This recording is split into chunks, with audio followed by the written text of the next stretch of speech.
We're bringing some Southern culture up into this here podcast today. You heard me?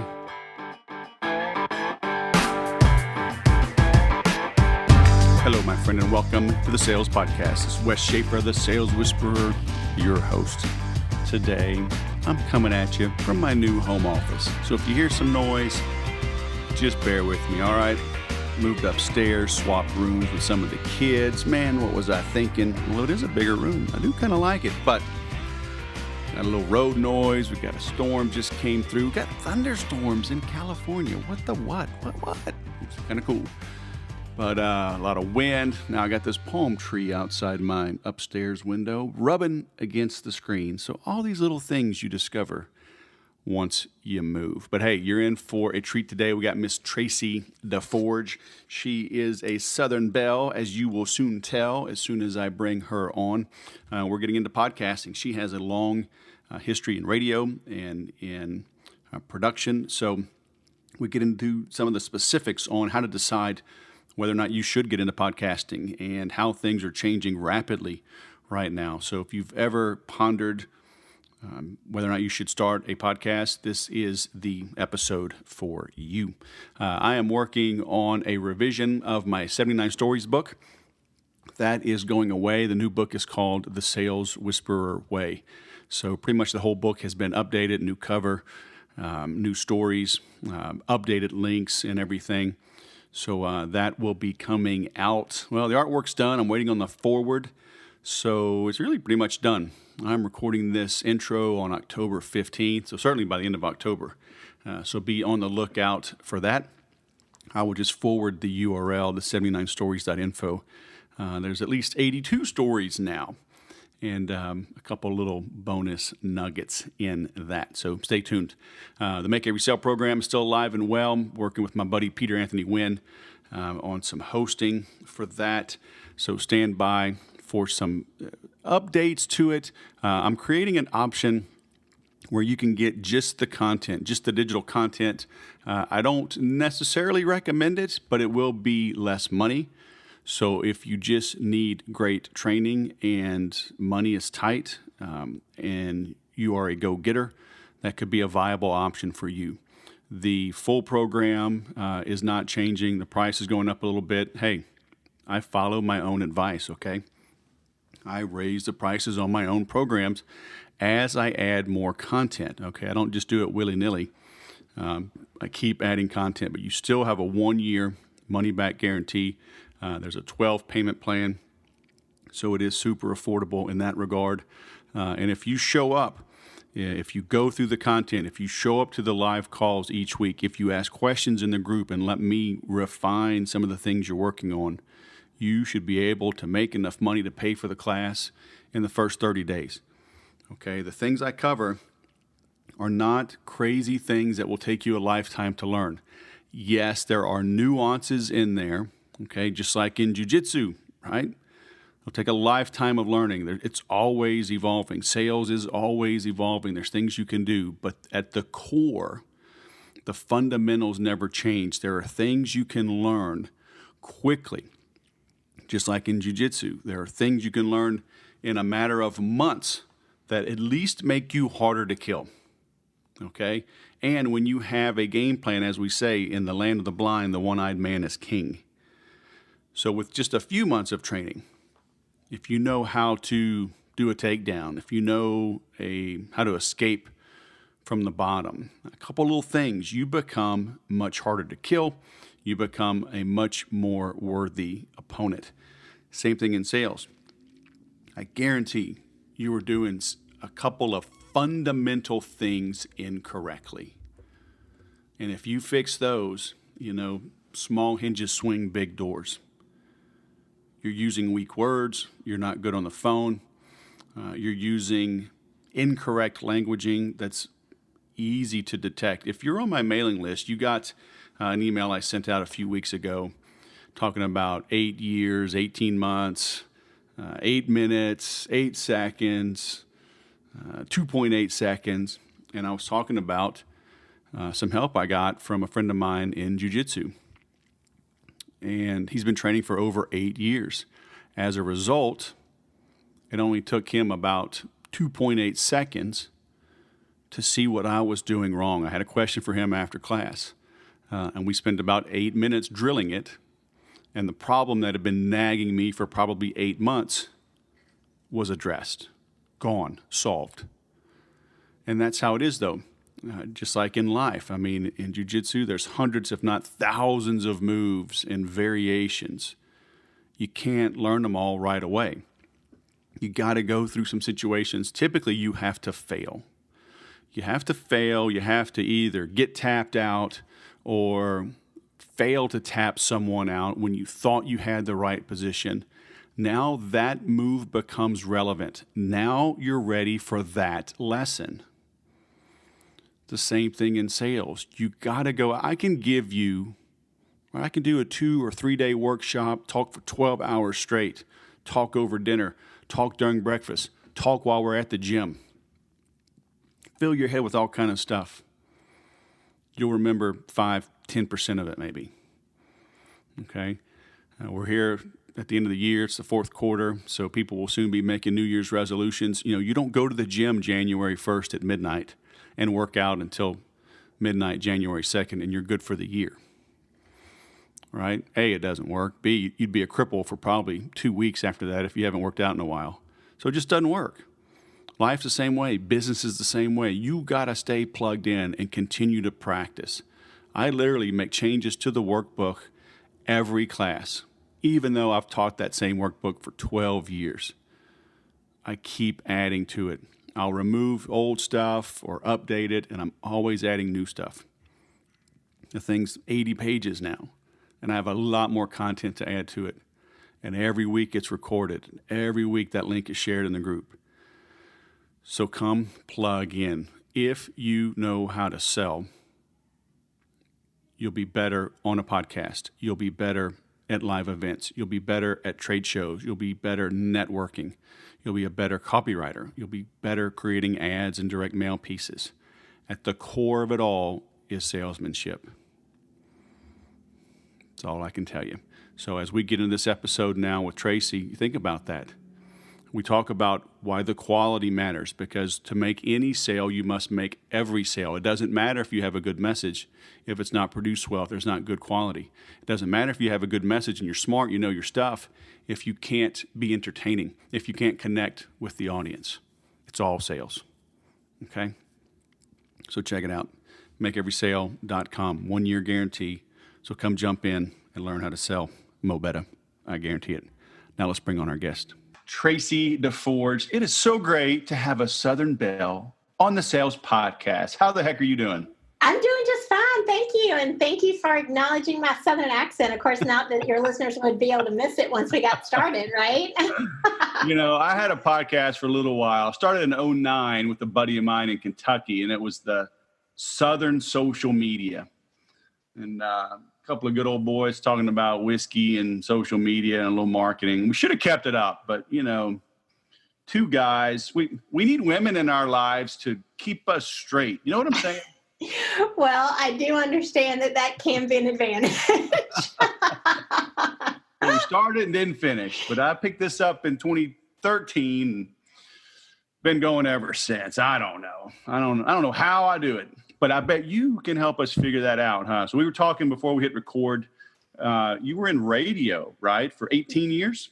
Yes, I actually, if you count how much I've loved radio, that would be all of my life, because I actually used to sleep with an AM transistor radio under my pillow when I was little, which pretty much set the precedent for my first love of broadcasting. Okay, so for all you young whippersnappers out there. Exactly. Transistor, it's kind of like this little, almost like a vacuum tube in a way, but you'll have to Google that as well. Right, it actually has a knob on it. You can't swipe it. Knob, so analog, not digital. There's digital. As we're speaking, that's analog, and then the voice is digitized and it's sampled at a certain rate. We can get into all that, but just Google it, and right next to the AM transistor will be a picture of an 8-track cassette. So it's, look, trust us. So it's worth showing the my journey. age. But the fact of the matter is that I think podcasting actually is probably, how they say that, something is the new black. Well, I suppose podcasting is the new black when it comes to radio, because it's so much more accessible and people can create it in a really cost-effective way and say what they want to say and when they want to say it, right? So, but my love for the whole audio storytelling medium has continued, broadcasting radio and podcasting itself. Right. Yeah, and although the medium has changed, what hasn't changed, and it's what I cover in all of my sales training, is that there's a human being at the other end of the device, the screen, what have you. And those human beings haven't changed in thousands of years. Yes, that is absolutely true. And I think that is one of the things people often ask me. So why podcasting, and why is it something that's become so popular lately? And I think it is because it has that intimate connection, as you will, with that human being at the other end. I mean, they can hear you. They can hear your intonations, like you were saying. They can hear our accents. They can really feel like they get to know you as a person, versus when writing a blog, you can use your own linguistics and your own personal style. But with audio, with radio, with podcasting, you can really actually feel and hear people's inflections and the emotion that they carry across. Right. So should everyone have a podcast?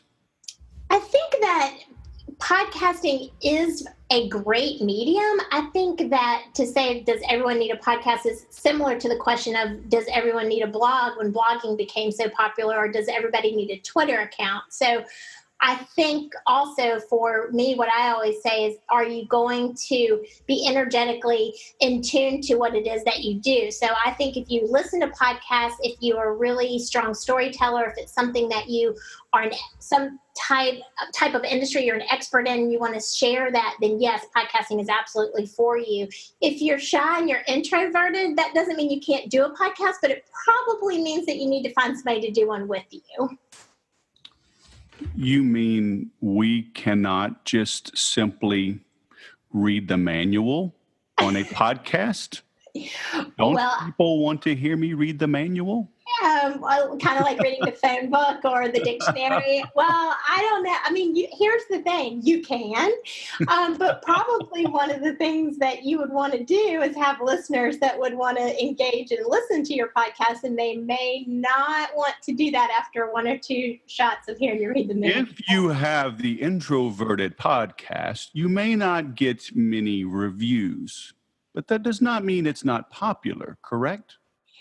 Well, actually, I think that is a very good point. And I don't want to leave podcasting out for introverts. I just want to say that it's something that you may want to consider before you get started, because one of the things that's so important about podcasting is being consistent with it. So right.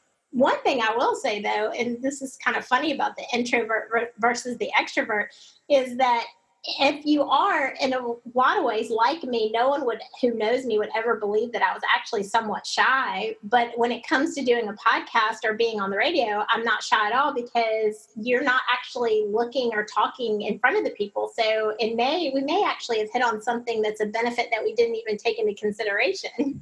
Right. Well, actually, it could be very good, because you're right. I was slow to pick this up, and I was slow to create sequences ahead of time, because I'm an in-the-moment guy, right? I need a crowd, I need an audience, I need feedback, and I'll adjust based on the audience. And so it took me a long time to get my personality out, like just staring at a screen with nobody around. So, and you're thinking too, like, is anyone actually really listening? Right. Because you're pouring your heart out, or you're telling a great story, or you're providing all these great tactical tips for ways to improve upon the subject matter that you're talking about. And then you're like, well, how do I know people are listening? I get that question quite a bit. And I often say, well, the best way to get feedback is to ask for feedback. So that's one of the things I think that in any situation that you're doing, even if it's through your digital marketing, through email marketing or anything like that, it's like asking for feedback and posting in social media, asking like, what do you want to hear on my podcast? Because then maybe, you would get some ideas that you would not necessarily have thought of on your own. Yeah. All right, let's go back to your roots real quick. Is radio still a viable medium? I believe that radio is still a very viable medium. I believe that it's an interesting time for radio right now. They are very focused on, and interestingly enough, bringing in podcasting and developing podcasting networks. Clients who are advertising on radio are definitely still getting results. It's just that the medium as a whole is expanding, and podcasting is allowing that to be the case.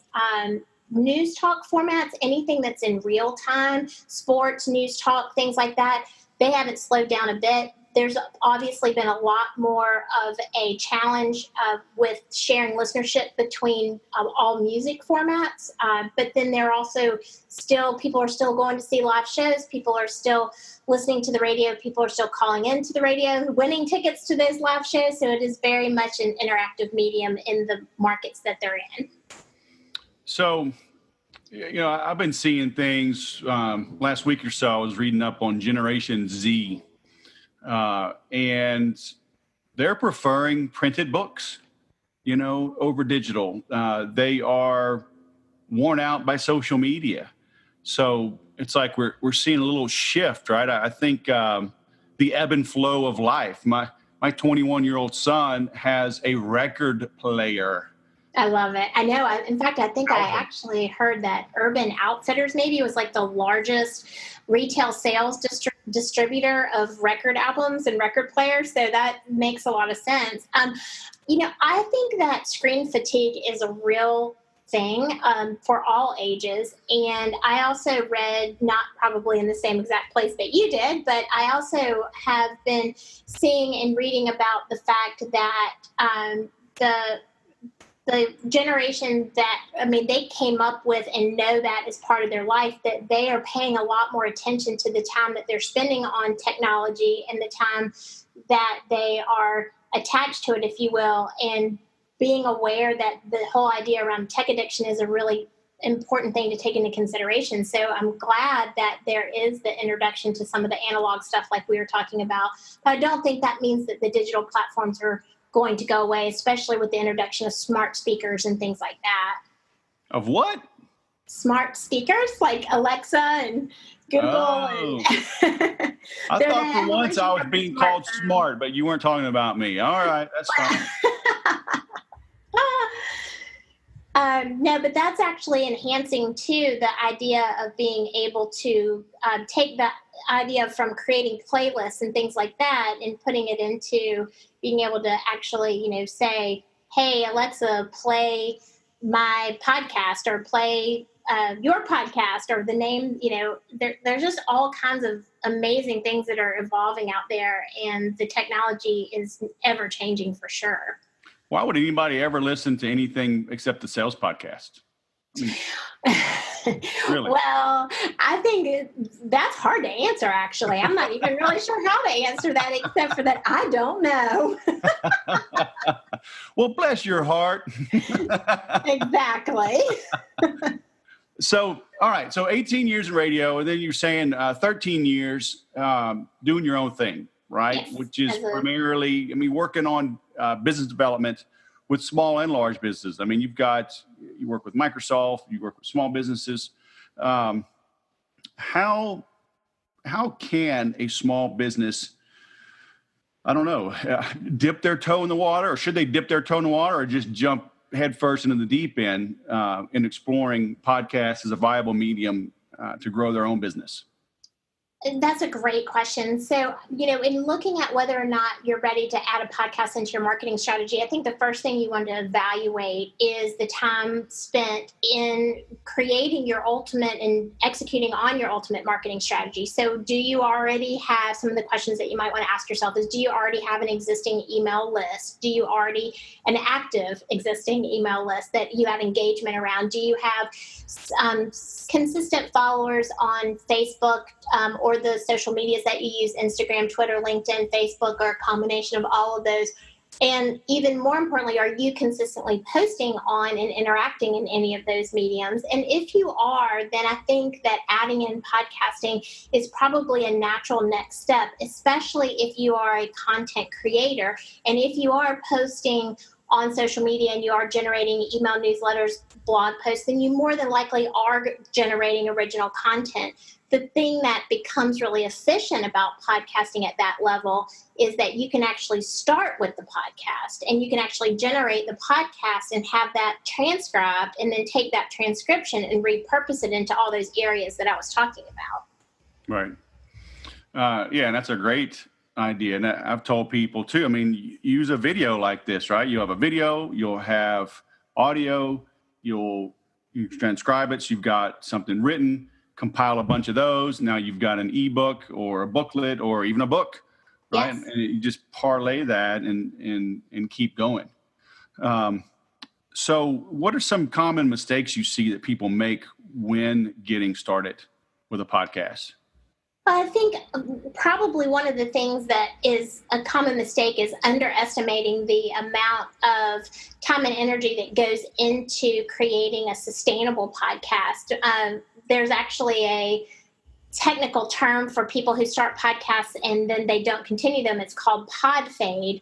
And one of the reasons that happens is because it seems like a really good idea at the time until you actually start realizing that podcasting involves not only just showing up and recording your show, but if you don't have somebody that professionally produces it for you, then there's time spent in learning to edit and then editing it and uploading it to websites and putting it out there. So a lot of that can be minimized by just working with a professional from the onset to get all of those things done for you. Probably secondarily, the idea of guest management is that deciding if you're going to do a show and if you're going to do a show that has guests on it like you and I are doing right now, then as you know full well, you have to plan around when those guests are going to be scheduled and when you're going to work with them to record them. And that's a whole nother process in itself. So I think just getting really clear and having a lot of good, solid information on the onset before just jumping in. Right. So you have on your homepage, let me pull that up right here, produceyourpodcast.com. Should my podcast be professionally produced? Should it? You have vested interest in this answer. Can we trust your answer? You can trust my answer because, and there's a couple of reasons why that aren't biased just because it's what my website says, is because one is there are an estimated 550,000 podcasts currently available on iTunes, and they're adding approximately 8,000 new shows per week. With that being said, per week. And with that being said, there's a tremendous amount of competition coming into the space, and having the best quality audio will elevate your ability to compete within that space. So that's one reason. Another reason is it flat out just hurts to listen to bad quality audio. And if you have the best content and you're putting out and spending all this time researching and creating and generating great content, but it literally hurts your listener to listen to your show, then they're likely not going to return or continue to download it or subscribe to it. So yes, we believe that you should have your podcast professionally produced. And also, if you're a busy executive, business owner, CEO, entrepreneur, there's a lot of things going on in your day-to-day running of your business besides editing and uploading audio. So we offer all that, obviously, because you saw it on the website, but it also, whether you use us or use anybody, we believe that professionally produced podcasts can give you that advantage. Right. So what does it mean to have something professionally produced? I mean, they're not going to be in a studio with you, right? You're going to have clients around the country, maybe around the world. Right. What do they need to be aware of when they're creating their content? Well, I think that, again, a great question, because a lot of people think when they go, if I'm having my podcast professionally produced, that means I have to show up and go into a studio. And because we're the broadcast audio quality junkies, we have honed a technology and a system where we can produce you anywhere you are, and we connect you live to an engineer in our studio. So we take all of the overwhelm out of it. And when I say overwhelm, I think about it for myself. Like when I was very first starting my podcast, I wasn't exactly sure how to do it, what type of equipment I wanted to use, and all of those kind of things. I thought about the benefits of why it would be good for my business in terms of really talking about business development strategy for my consulting business, but I didn't really know how. So when I Produce Your Podcast, we created all of these systems. So we ship and source the equipment. We ship it out to you. We help people set it up for you. I mean, we really go through this whole process with you so that you don't have to experience that overwhelm. And then you're connected to us, and then we can originate also, like if you have a guest, we produce people that have hosted out of, let's say, Denver, Colorado is where they're based out of, but they have a guest in South Africa, or in one case, we had a guest who was located in Bali, and their host was in Fort Lauderdale, Florida. So, I mean, there's all kinds of different ways that happens, and we're here to help you make sure that gets taken care of. Right. But to be clear, they should not record from a porta-john at a construction site or a monster truck rally. They should probably have maybe a little better acoustics than that. I love it. Okay, so here's the challenge. The porta potty is probably going to be a little bit more soundproof than the monster truck rally. You're going to run into a lot of issues at the monster truck rally with waste being thrown up on your equipment versus could happen with the porta potty, not sure. But yeah, so people are crazy. You know they're crazy. People are crazy, and people do really love a real-time experience. I'm just not certain a real-time experience in the porta potty at the monster truck rally would be what anyone would want to be. Yeah, Wes, I'm just sharpening my chainsaw here in the garage. It's not too loud here now, is it? Oh my gosh. No, Jethro, that's just fine. You can podcast around anything in any category and any topic, but you got to really also make sure you've got an audience out there that wants to listen to it as well. Well, that's just my family. They're just gearing up for the spoon and the washboard playing contest coming up at the county fair. They're not too loud now, are they? No, Bubba. They're just fine. Just fine. I know, people out of their minds. So, all right. So you talk about people can potentially start with a podcast if they're not big content producers traditionally. Let's say they do have something good to talk about, and they're an expert in their field, but how do they get the word out? With 8,000 new podcasts coming out per week, I had no idea it was that much. But I know it's big. I know it's a crowded space. What can they do to get the word out? Well, it is getting crowded. I want to clarify one thing too, is that because 2018 seems to be the year of the podcast, because a lot of people are finding out about it, the accessibility has increased, but there's still a tremendous amount of opportunity. It's a lot like back in 2005, 2006, when people were all just starting getting blogs done and things like that. And the whole idea then was, okay, well, how do people find my blog? Well, even then, social media wasn't as powerful as it is now. So with the podcasting, you want to claim the category that you're in and be able to speak specifically to that content, really define like the why are you doing this, and why are you going to use this platform and get your message out there, and also relying upon other areas of marketing to drive people to listen to your podcast. And a lot of that is done through, when the podcast is released, you can post it on social media. A lot of people are using Insta stories to let people know they have a new episode out there. There are a lot of podcast directories, making sure that your content, when you're putting it in your show descriptions and things like that, for when people go and search in iTunes and Google Podcasts, that they can actually find you by the category that they're interested in. So if you are doing your podcast on the monster truck rallies and the best way to clean your truck for that, then, make sure that you're using specific keywords in your description, so that when people are searching for your industry or searching for your business category, that they can find you. Right. And how do they know? How do they know whether to have guests on, or a co-host, or a monologue? Is it gut feel? Is it?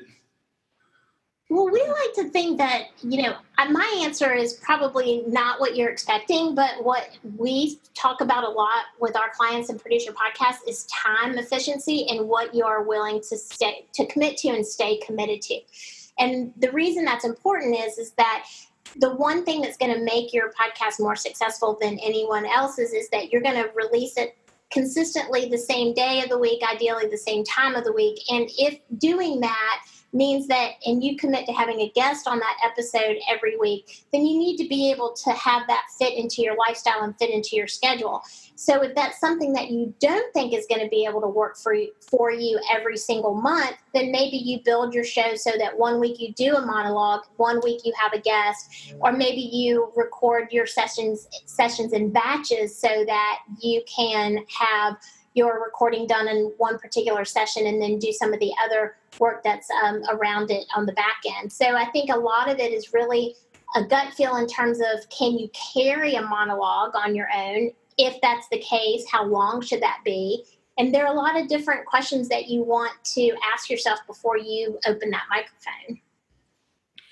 All right. Well, you open that Pandora's box. What is the ideal length for a podcast? We're all listening. This answer matters. Okay. This answer, it does matter. Okay. So Children will go hungry if you answer this incorrectly, but yes. No pressure. Oh, no pressure. Okay. 23 to 26 minutes is the average listening span. However, there are statistics that show that if the content is engaging enough, that people will listen to, in some cases, 3 hours. Most podcasts that we produce for our clients are 30 minutes in length. And you find that it's also a lifestyle thing. So if you're doing a workout at the gym, if you're commute to work, if it's on or around the average of 30 minutes, it's portable and they can take it with you at that point. If it gets a lot longer, then you have to maybe listen to it in bits and pieces instead of the entire thing. So there is no tried and true recipe so much, but it is really all about how interesting the podcast is. Right. Because, I listen to some, like Joe Rogan is multiple hours, Jocko podcasts, 2 to 3 hours quite often. But others are super tight, scripted. And so how do you know that? I've been on some, and I tried it for a while and I could not do it, but I've been on some that are super scripted, same questions, same order, boom, boom, boom, in and out fast. How do you decide that? I think it's such a personal style. There's some people who just, their brains work better if they have a regimented question and answer. For the podcasting awareness around International Podcast Day, I've actually had the luxury of doing several different interviews, and it has been interesting because there are some hosts, whether it's been in terrestrial radio or through podcast interviews, where they will literally ask the questions in a certain order, the same list of questions in and out, or we'll have a conversational situation like we're having right now. I personally prefer the conversational exchange because I think it's a lot more authentic, but some people just really want to just have that content be black and white, and they are more comfortable with that. So for me, again, it's just about what works for you. Yeah, I've been on some where the host just wasn't a very good host. It happens. Like, not on today's show. Questions out. On today's show. You better get this thing structured because you're not doing so hot on the fly here. Well, I think, again, I use the word recipe, but if you think about that analogy, there are some people who will just go into the kitchen and they'll put a pinch of this and a dash of that, and they'll make this amazing cake or casserole or whatever. But then there are some people that literally have to follow the recipe, letter by letter in order for it to turn out right. So I think it's not all that different with content creation and entertainment value. You have to go in the direction of which you're the most comfortable. And if you're comfortable, then you're going to make the other people around you comfortable. Is it good to have a barking dog in the background like I often do and screaming kids, or should they be all muted? No, I think there's a lot of authenticity to that barking dog. In fact, I have our neighbors across from where my studio is are adding on and doing some renovations. So I'm really surprised actually that you haven't heard a lot of construction going on. Yeah, I just keep it going. What the heck? Thank God for mute. I just keep my finger hovering over the mute button. Right. That's always good, too, for the guests that decide that they want to use profanity if you're not accustomed to it, too. I'm not going to do that. Even if, just good grief, if you sneeze, if you cough, I mean, it's called a sneeze or a cough button, right, in radio. Yeah, well, true. But, most of the time we'll find that podcasting is one of the beautiful benefits of podcasting is that it is recorded and not live. So it's online audio files that people can download. And that's the whole beautiful part of the editing process, or in our case, having a live engineer in the studio with you while you're recording your podcast, because you can always pause and start and stop. So, yeah, definitely. I mean, I've been hit up by companies all the time on this stuff, and they'll talk about they'll edit out the silence, the ahs, the ums. I mean, how important is that versus just having a raw file? Well, I think there's a difference, actually, the way we perceive editing. There is a difference between editing out lengthy pauses and things like that are distracted to the listener versus ums and ahs. I mean, if you tighten up a podcast so much that you take out all the ums and ahs, then you really are removing a lot of the characteristics of the host's conversational style. If it's excessive, then yes, then there's ways and things that you can do to edit that out. But for the most part, you really want to keep your episode to be authentic, and we as human beings do use ums and ahs, and that happens. Again, if it's excessive, you can have it taken out, but you want it to be conversational for sure. And if it's edited too tightly, then I think it loses some of its sincerity. So look, how come Georgia couldn't beat Alabama last year when it counted? I mean, I need some hints. They beat my LSU Tigers like 7 times in a row. I'm tired of this. This is why I really wanted you on. Got to get down to brass tacks. How do we defeat the evil red algae? I have to say that I am a University of Georgia Bulldog fan, alumni, and go Dogs. But I just have to stay neutral on my football opinion here. Whatever. We got to play it right now, live. How do we beat the evil red algae? I just, you got me in a hole there, because I am not sure I know the answer to that. I don't think anybody does. If I did, I think I'd be talking on a different podcast right now. Probably more one that starts with ESPN. I'm so depressed. I loved Nick Saban. Now I hate Nick Saban. Why did he leave my LSU Tigers? But look, let's end this podcast on an up note, shall we? Okay, that'd be great. Oh, by the way, Georgia did have a pretty big win over South Carolina. I'm just saying if we want to keep it in the present. So. Well, y'all are good. Y'all are good. South Carolina, they've been good. Let's talk 2018, they're right? Not as good, so you should have beaten them. So I'm just saying, I mean, y'all are solid, so you got to win those games. All right. So what's the number one thing our listeners should do? I like to end this on, they're jogging, right? They're on a plane. They can't do something right this moment. But what should they do as a result of listening to this to move the needle in their business, in your world of expertise of podcasting? What's the first thing they should implement?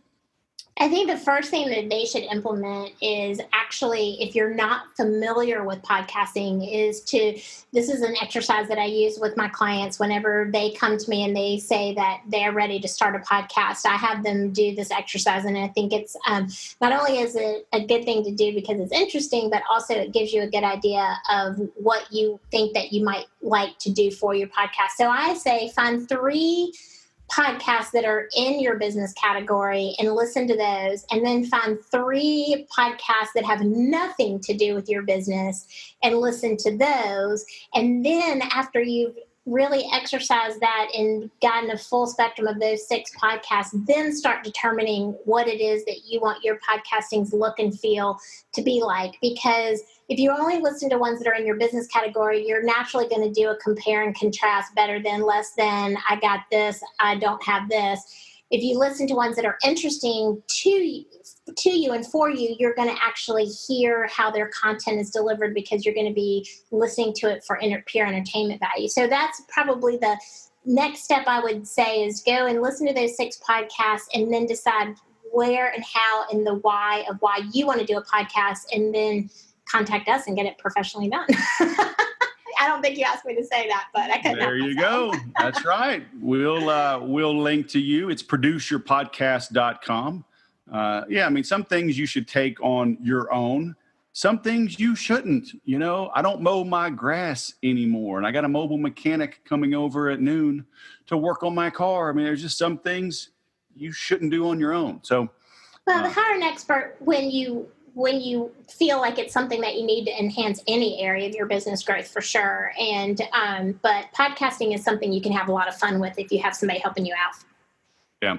Yeah, and it can be painful too. I mean, I've experienced both ends of it. Doing it all on my own when I got started, and then figuring out what pieces I could outsource, who would I trust, but then documenting those processes and those workflows. It's just like anything else. The professionals make it look easy. Yes, but that way you can focus on what you do that makes it look easy too. So that's what's really important. Right. Very nice. Well, Traci DeForge, fellow disliker of the Alabama Crimson Tide.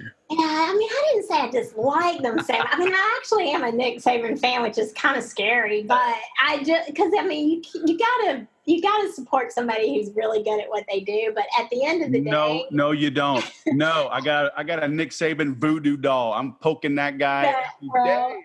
At the end of the day, I got to give you a big go Dogs, because that's where I come from.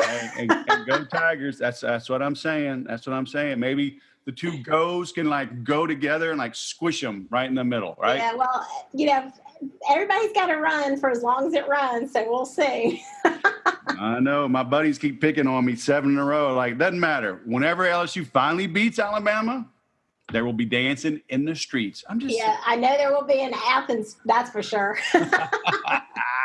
All right. Traci DeForge, all the way from Georgia, produceyourpodcast.com. Thanks for coming on the Sales Podcast. It's been great. Thank you. Oh, bam. I got to hit 2 buttons. So what'd you think, huh? Some pretty good stuff there from a little Southern Belle. Great advice. There is a lot that goes into producing these shows. I'm even still evaluating things, making changes, tweaking the team, tweaking the process, simplifying the process. Just because you've done something a certain way for a year or 2 or 5 doesn't mean you have to continue doing it that way. It's true in your business. It's true in your podcast. It's true in every aspect of your life even. So always ask good questions. It's one of the things that I cover in the Make Every Sale program. Whoever's asking the questions is in control of the conversation. Are you in control of your sales situations, your sales conversations? Are you a victim of the phone? Do you drop everything and put yourself at the mercy of the person on the other end? How's that working out for you? Okay. If you want to get busy, if you want to do things better when it comes to selling, to prospecting, and to marketing, come hang out with us, all right? MakeEverySale.com. I share insights in that group as well from my interviews with guests like Traci. In each live call, there's an open Q&A at the end. And I'll answer questions about podcasting, about blogging, whatever it is you're working on. That's what the overtime is for, as well as a private group. If you ask a question, I'll do my best to answer it immediately, but certainly correctly. If I don't have the answer, I'll go find it. And I'm starting to have some folks come in and do some guest sessions. And I'm always on the call, right? I'm not farming these things out. So you get me every week. Like it or not. but I am going to start bringing on others because I'm not an expert on everything. I know where I'm good and where I'm not, and you need to focus as well. Don't try to be everything to everyone. Okay, have a niche. Be known for something. Be known as an expert in something, but be willing to expand as well. So that's what I'm going to be doing moving forward through the end of this year and certainly into 2019 and beyond. And like I said, as I add more value, the price goes up. I'm offering a digital-only version of the course at a discounted rate, but it's the interaction where you can ask the questions and engage where you're going to get the most massive growth. And with the 12-month payment plan, it's affordable, okay? So come hang out with us, makeeverysale.com. Thanks for listening. I'll go sell something.